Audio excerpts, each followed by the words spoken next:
of kanya-kanyang trip kapag bangag or lango. I don't know kung bakit nag-iiyak nga si Ma'am Shi doon sa event sa parang sa Cebu yun eh, no? Nag-iiyak siya, di ba? Sabi niya, nakaka-touch naman. Sana I wish my husband is here. Sabi nga, my husband was here para maramdaman niya ang pagmamahal niyo. Puning-puning, di ba, ng drama niya kanina.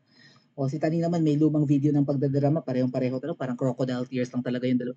I don't know kung anong tinira nilang pareho. Maybe alak or what, nagbunot ng buhok sa ilong, kaya ngalngal na ng iyak or what. Or kinurot ang singit, para, di ba ganun yung technique na technique na iba yun eh, mga artista, mahal ko. Kung di ka mapaluha, magbulot ka ng buhok sa ilong. Ay, talaga namang teary-eyed ka niyan. O kaya naman, kurutin mo ang sarili mo para, aray ko. Para-paraan kung hindi talaga pumapatak ang luha. Pero syempre may mga taong trained to cry eh. And kahit siguro, okay, totoo naman yung feeling na naiyak ka. And then biglang, di ba, oh wait, good idea, naiiyak ako ngayon. Ito ay magagamit ko para maawa sa akin ng lahat. Itutuloy ko tong iyak ko. O, 'di ba? Ganun 'yon. Bumukha akong kawa-awa nito, maraming magmamahal sa akin. Maraming mahahabag, ganyan drama, 'di ba? Ngayon, sino naman, Ma'am Shi, ang maawa at mahahabag sa mga katulad nyo? Inaakusahan ka, tsaka si Taning nga pala, hindi ko nabanggit kanina sa discussion. Si Taning daw, sabi ni Mrs. Well, hindi naman niya pinangalanan, pero may post siya few days ago na sabi niya, isa sa mga withdrawal symptoms ng mga nagko-quit sa baby powder ay tumataba. Oy, Taning! Sabi ni Sas, pag nag-quit ka daw sa kokaina, tataba ka. Actually, kahit sa Tiabo, di ba mga kuya? Kaya nga yung mga lubog ng mukha ng mga adik ng Tiabo, di ba tumataba sila? Right? I don't know kung bakit sila nagbago, baka sila nag-quit, baka wala silang panggastos, or maybe takot silang makulong, baka nakulong na, tapos, di ba? Pero nung panahon ni Tatay Digong, ang daing nagbago, ang daing nagtabaan, di ba? So, motivated to change, pero syempre, may cravings yan eh. And may panlasa na ulit, di ba? Lalo yung mga tatebo, pagkabangag yun, walang panlasa.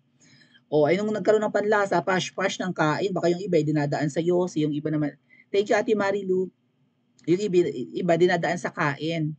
Kasi may mga withdrawal thing kanyan eh, no? May effect yung pag-quit mo ng biglaan, lalo hindi gradual yung pag-quit mo. So, Taning, parang pinaparinggan ka ni Sas na kaya ka tumaba dahil nag-quit ka na sa baby powder. Nag-baby powder ka ba, Taning? Kasi, kung nakasama mo yung magjowa na yan, well, nakasama mo daw sa Benguet, sa properties nila sa Benguet. So kung ano ang trip ng mga yan, pwede mo ring sinakyan mo rin yung trip. Hindi ka naman mapapabilang sa circle ng mga yan kung hindi mo sasakyan ang trip nila. Kaya nga si Miss Cathy nalagunos mustasa eh, di ba? Kasi nga hindi niya masakyan yung trip ng Voltes 5. Speaking of Voltes 5 mga tetkuya, may binanggit kasi si Miss Cathy na parang kakaibang trip ng mga bangag at ng mga lango. At hindi naman po talaga katanggap-tanggap. Ma'am Shi, kung totoo yung mga sinasabi ni Miss Cathy, hindi mo kami madadaan sa mga paluha-luha mong yan. Lalo ikaw, hindi ka naman kaawa-awa kasi ilit ka naman, di ba? Well, mukha kang kawawa dahil kulubot ka. Pero yung mata mo, hindi ka pang bida or pang protagonist. Ikaw ay pang kontrabida, pang salot, pang national problem, ang itura mo. Let's listen to Miss Cathy, mga tatkuya.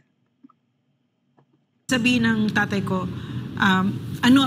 he was in Congress and I was doing my homework and he was talking to people there, no, and he was saying, hindi ko kaya yan, hindi ako makakatulog dyan kasi pinapasign siya ng White Elephant, pag sign siya kanya yung pera, di ba? Pero walang project para sa mahihirap, di ba? So hindi ko kaya yan, pare. Sasabihin niya ganyan, and then explain niya sa akin, no, sasabihin niya, malit pa ako nun eh, you know, if God gets mad at me, if I do something like that, one of you will get sick and that's it. More. So he really inculcated that in me, diba? So therefore, when I was in government, wala, talaga it doesn't enter your mind. But now what we're seeing, this one, my question to you, is this shocking and insatiable greed for money. No, parang Why is that? Why is greed for that? money and power. Yeah. But Because- let's go with money first. Parang these are people who are moneyed, and yet parang it doesn't seem like nothing is ever enough for them, no? Mahal kasi yung drugs. I to see. sustain the lifestyle.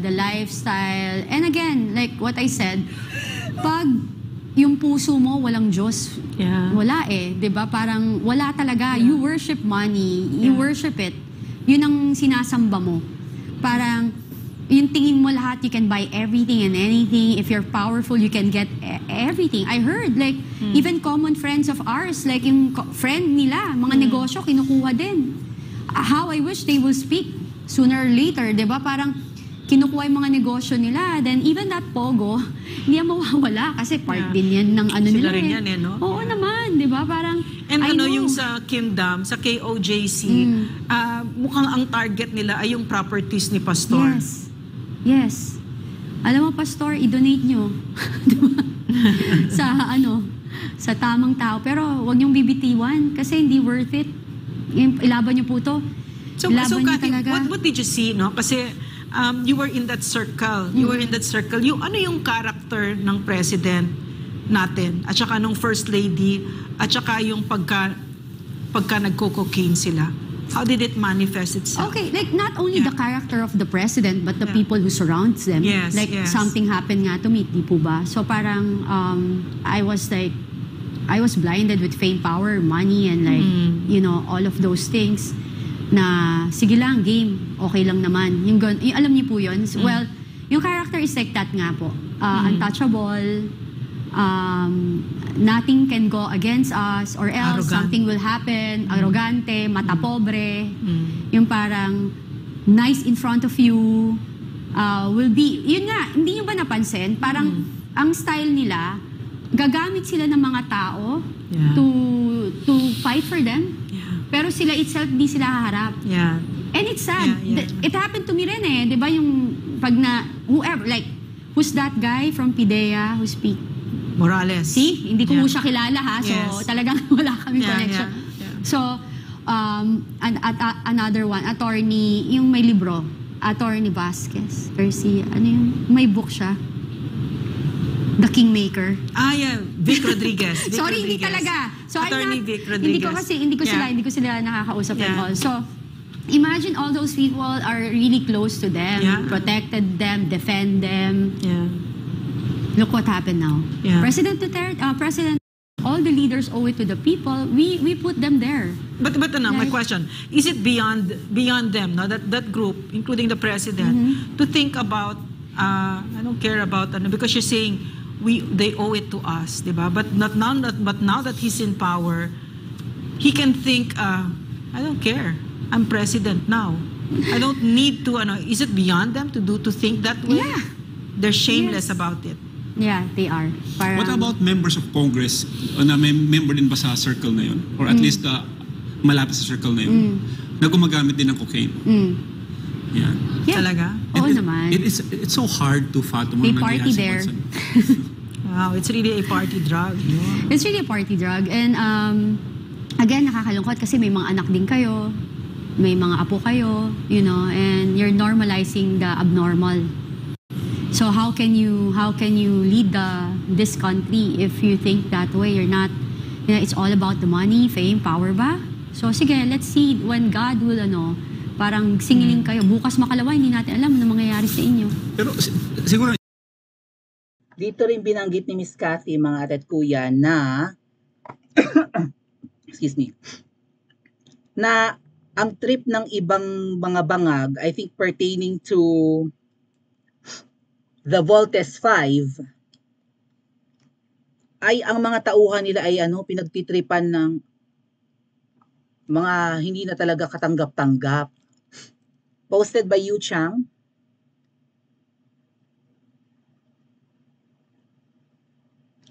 Parang baliw na trip. Sabi in interview na yon, sabi daw ni Miss Cathy, I saw a lot of times sa mga helper nila, ayan, sa mga kasambahay. Like pag merong pag merong tama, siguro may amats or bangag, minsan binabato, minumura ang mga kasambahay ha. May time pa na pinapatakbo sa dagat, tapos they shot the sand para tumakbo-takbo yung, parang laruan ng tao sa kanilang mga dati. Hindi tao ang tingin nila sa kapwa nila at kasambahay na, kundi hayop, laruan. Takbo, babarilin. Siyempre, binabaril yung buhanginan. Paspas ka ng takbo, baka ikaw na ang tamaan. Sari-sari pala ang trip ng mga bangag. So I think Miss Kathy pertained these activities to the Voltes 5, yung 5 bangag. Si Kuting, si Pirma, kailan yung si Pirma, di ba? Yung apelyido ay pang mayaman na, parang ilit-ilit. Starts with the letter Z. Ang katunog-tunog ay Gobel, right? Ang pangalan niya ay parang anak ni Piolo ang pangalan. Sige nga, i-comment nyo. Siyempre, si Tony Boy, yung partner ni Miss Kathy, at saka yung Daza. Right? Diyos ko, day. Yun pala ang trip pag nagsama-sama ang Voltes 5. No wonder si Maria ay kinasuhan ng mga kasambahay. Di ba, sinampa siya ng kaso ng mga kasambahay, lumayas ang dalawa niyang kasambahay. Si Maria, yung kasama ni Kuting di umano dyan sa Rockwell, sa isang kondo, nananakit daw ng katulong. Sinasaktan niya yung mga katulong niyang yon, kaya lumayas sa kanya. Ang katwiran ni Maria nung Senate hearing, ba't ko naman sila sasaktan? Dalawa sila, hindi ko sila kaya. Asus. Bukod sa ikaw ay artista at powerful na babae, ay kung ikay lango pa sa kung ano man ang nagpapalango, mapanakit. Kaya pala mga artista, takot kapag kaka-eksena si Maria yung mga sampalang eksena. Takot ang mga artista.